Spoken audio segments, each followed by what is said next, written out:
Assalamualaikum warahmatullahi wabarakatuh. Baik, pada pertemuan yang ketiga ini, kita akan lanjutkan kuliah mata kuliah satuan operasi, topik tentang unit sedimentasi. Sebelum kuliah kita mulai, saya akan coba share screen terlebih dahulu. Oke, baik. Ya. Ini adalah pertemuan kita yang ketiga, kita akan membahas tentang unit sedimentasi. Jadi kenapa unit sedimentasi ini begitu penting dalam pembahasan kita pada pertemuan kali ini? Pertama, karena sedimentasi ini adalah proses pemisahan solid liquid menggunakan pengendapan secara gravitasi untuk menyisihkan suspended solidnya. Kemudian yang kedua itu kita akan mengendap pada unit ini, kita akan melakukan pengendapan flok ya, pengendapan flok hasil proses koagulasi dan flokulasi. Kemudian yang ketiga yaitu pengendapan lumpur hasil pembubuhan soda kapur pada proses penurunan kesadahan. Yang berikutnya adalah pengendapan presipitat pada penyisihan besi dan mangan.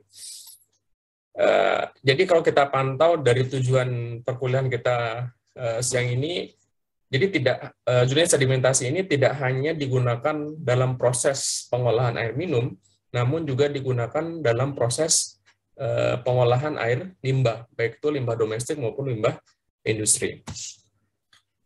Nah, sedimentasi itu terbagi pada pengolahan air itu terbagi menjadi dua. Yang pertama adalah prasedimentasi atau disebut dengan sedimentasi satu. Yang kedua itu sendiri adalah sedimentasi kedua. Apa yang membedakan antara prasedimentasi satu dengan proses sedimentasi yang kedua?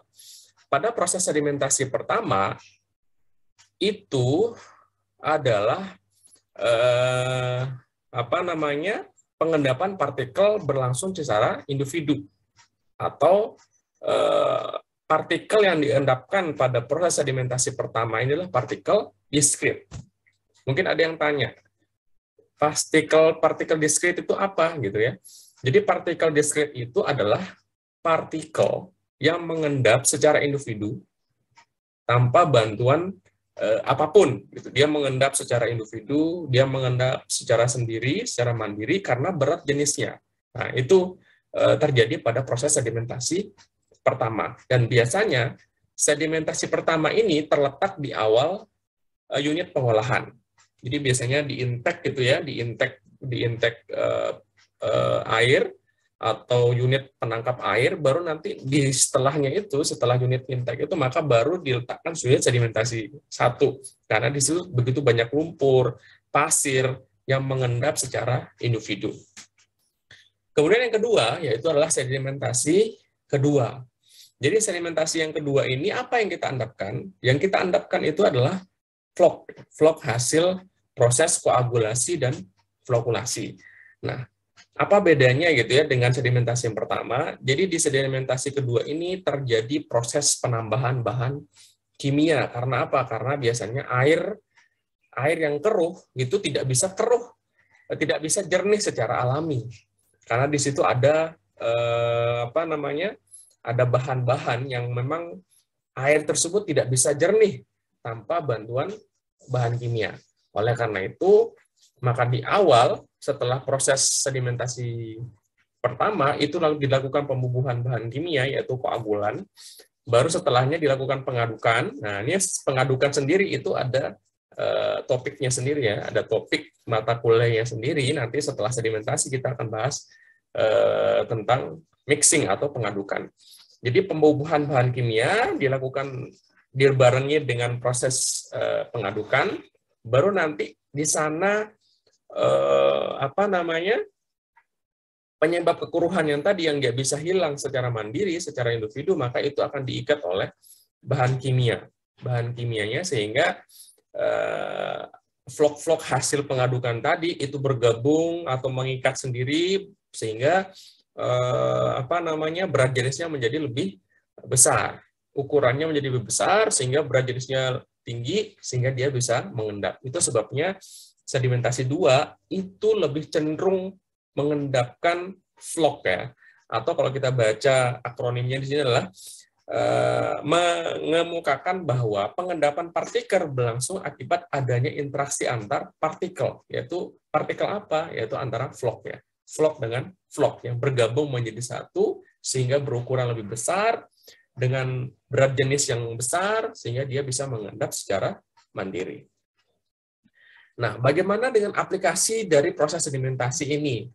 Jadi di awal tadi di tujuan kita saya sudah sempat mengatakan bahwa sedimentasi itu tidak hanya diterapkan pada air minum, gitu ya, pengolahan air bersih, gitu ya, tapi juga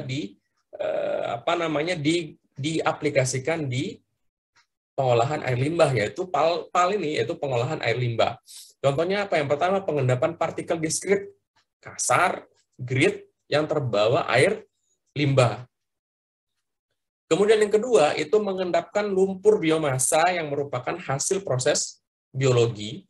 Yang ketiga, itu pengendapan presipitat pada pengisian fosfat dalam proses presipitasi. Kemudian yang keempat adalah pengendapan vlog hasil koagulasi dan flokkulasi.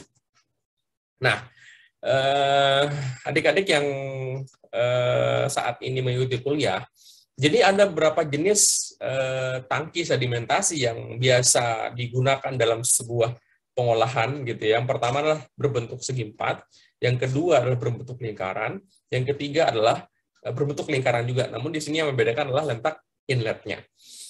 Kalau kita lihat di sini, di bentuk sedimentasi yang berbentuk lingkaran dengan center fit gitu ya. Center fit itu artinya inletnya itu berada di bagian tengah. Nah, ini kita lihat tanda panah. Jadi inletnya itu berada di bagian tengah menggunakan aliran pipa seperti itu ya. Kemudian nanti dia akan overflow rate-nya atau luapan airnya itu berada di dinding-dinding sekitaran lingkaran tersebut. Kemudian yang ketiga itu adalah berbentuk lingkaran dengan peripheral fit, yaitu atau inletnya itu berada di sekeliling bak sedimentasi tersebut. Baru nanti di bagian senternya itu merupakan outlet dari bak sedimentasi itu sendiri.